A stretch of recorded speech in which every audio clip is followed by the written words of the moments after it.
안녕하세요. 이미미입니다. 즐거운 저녁 시간 보내고 계신지 모르겠어요. 결국에 이제 단일화, 안철수, 윤석열 단일화에 대한 교감을 직접적으로 하고 있는 건지, 아니면 이재명, 안철수 단일화, 이런 얘기들 처음에는 저에게 좀 소설 같은 이야기라고 생각이 들었었는데 나중에 알고 보니까 이것이 좀 현실화됐을 수도 있겠다라는 취재들이 나와서 여러분들에게 전해드리려고 카메라를 켰습니다. 지금 출발할게요.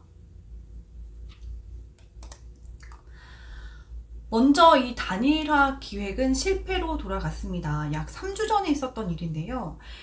이분은 제3지대에 있었던 사람으로서 전 국회의원입니다. 민주당과도 친하고 국민의힘과도 아주 친한 제3지대에 있었던 분인데요. 이분이 약 3주 전에 이재명에게 가서 단일화 기획을 논의를 했다고 해요. 내가 안철수를 데리고 올 수 있다. 이렇게 호언장담을 했는데, 그러면 이 안철수에게 단일화를 할 것 같으면, 단일화를 제안할 것 같으면 어떤 딜이 있어야 되잖아요. 거래들이 있어야 되는데 여기에서 주려고 했던 건 뭘까? 지방선거 공천권이 오갔다라는 얘기들이 들리고 있습니다. 통째로 너에게 주겠다라는 얘기들. 이건 좀 사실은 확인이 안 된 얘기인데요. 어쨌든 그런 정도 수준의 굉장히 큰 보따리를 가지고 딜을 하려고 했다라는 겁니다. 그런데 결과가 어떻게 됐을까요? 여러분들 예상하다시피 이런 지하에 거절을 당했다고 해요.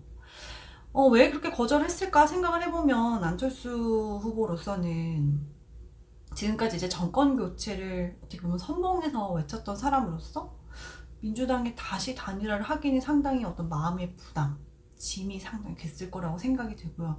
또 하나는 이제 지방선거 공천권을 가지고 왔는데 좀 사기 아니야? 이런 생각도 들었었을 것 같아요. 이게 선거가 끝난 다음에 약 3개월 뒤에 있을 선거를 얼마나 보장을 했을 수 있을까?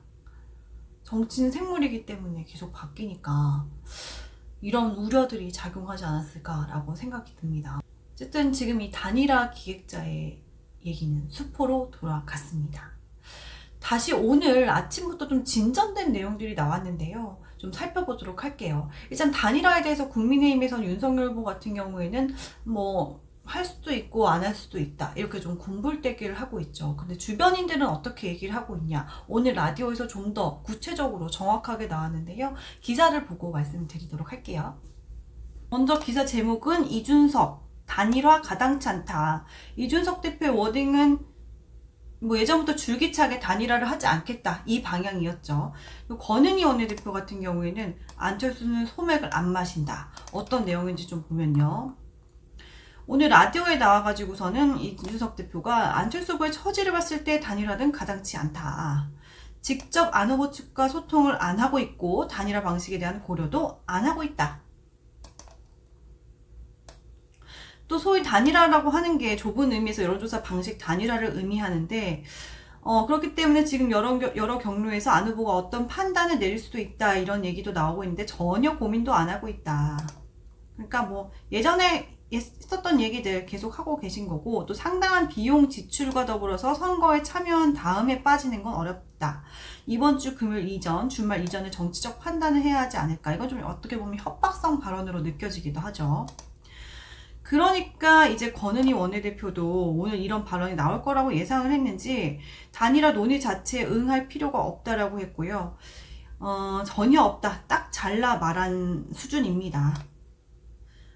안 후보와의 담판을 통한 단일화 가능성을 윤석열 후보가 언급을 했었는데, 이 부분에 대해서는 그 자리에 소맥이 올라올 것 같은데 술을 전혀 안 한다. 그리고 함께 담판할 게 윤 후보는 소맥 빼고는 없을 것 같은데 안 후보가 소맥을 함께 하지 못하니 할 수 있을 게 없다.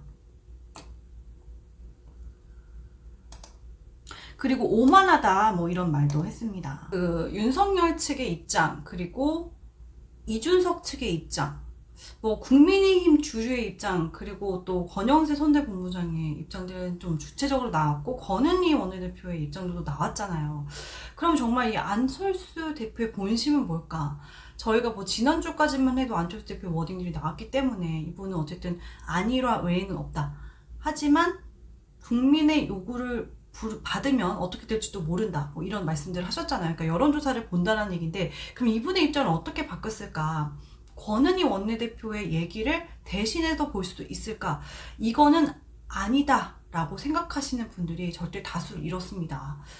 그러니까 두 가지가 있는데, 이렇게 권은희 원내대표가 세게 얘기를 하고 있는 이유, 단일화는 없다 이렇게 얘기하고 있는 이유가 뭐냐면, 물론 이 몸값을 올리기 위한 차원도 분명히 있다라고 보여진대요. 그런데 그것보다 더 큰 게, 주변에 뭐 우리가 생각할 수 있는 게 국민의당의 이태규 의원, 권은희 원내대표 이렇게 두 분이잖아요. 이 두 분이 약간 양대 산맥처럼 보여지고 계속 대변인처럼 원철수 대표 어딘들을 얘기하시기도 하고, 그래서 그럼 이 두 분이 안철수 대표의 심정을 대변하는 걸까? 저는 아니라고 보시는 분들이 되게 많더라고요. 안철수 후보를 예전부터 모셨던 분들도 이 속내를 모른다. 이분의 속내를 주변인들이 상당히 알기가 어렵고, 이 알아채기도 어려운 이 과정에서 단일화에 대한 속내를 과연 얘기를 했을까? 이거는 아닐 수도 있다. 그래서 안철수 후보는 단일화를 정말 원하는데, 권은희 원내대표가 좀 섣부르게 말한 감이 있지 않을까, 뭐 이렇게 말씀하시는 분들도 있었고요. 또 어떤 이런 감성적인 부분들이 또 작용을 해가지고 이준석 대표가 좀 세게 치고 나왔기 때문에 권은희 원내대표가 좀 받아줘야 되겠다라고 생각해서 우리도 싫어 이렇게 얘기했을 측면들도 있다. 그러니까 안철수 대표가 여기서는 좀 더 입장을 분명하게 할 필요가 있다, 이런 말씀들이 많이 나오고 있습니다.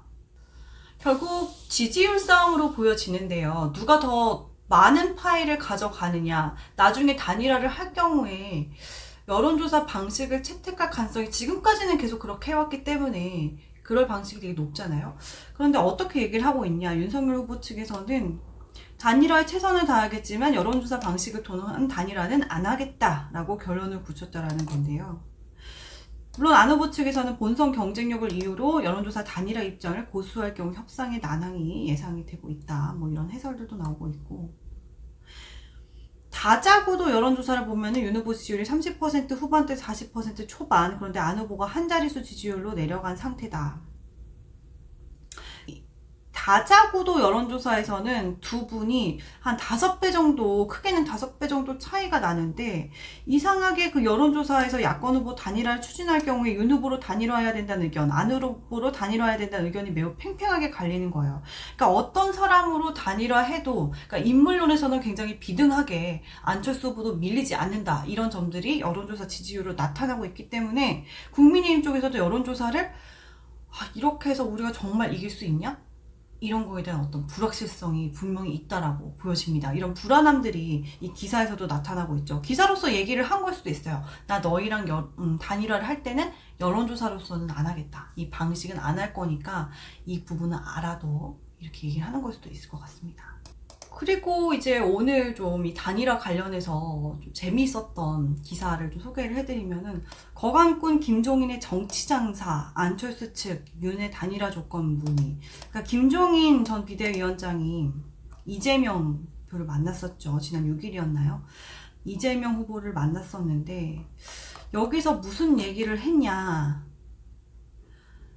김 전 위원장과 이재명 후보 회동에서도 이 후보와 안 후보 사이의 권력 지분 문제를 주고받은 것으로 보인다. 그러니까 단일화 협상에 김종인 위원장이 나섰다, 뭐 이런 소설 같은 이야기가 나오고 있는데, 이게 정말 현실성이 있는 이야기인지 저도 너무 궁금한 거예요. 그래서 좀 물어봤어요. 취재를 해봤는데 정말 소설 같은 이야기다, 이런 이야기들이 줄을 이뤘습니다. 왜 그러냐면, 이미 서울시장 선거부터 해가지고서는 그 전부터 김종인과 안철수 대표의 악연이 상당 부분 진전이 되고 감정적으로 너무 안 좋다. 그런데 이런 상황에서 김종인 위원장이 과연 다리를 놓는 역할을 했을까? 그거는 아닌 것 같다, 이런 말씀드리고요.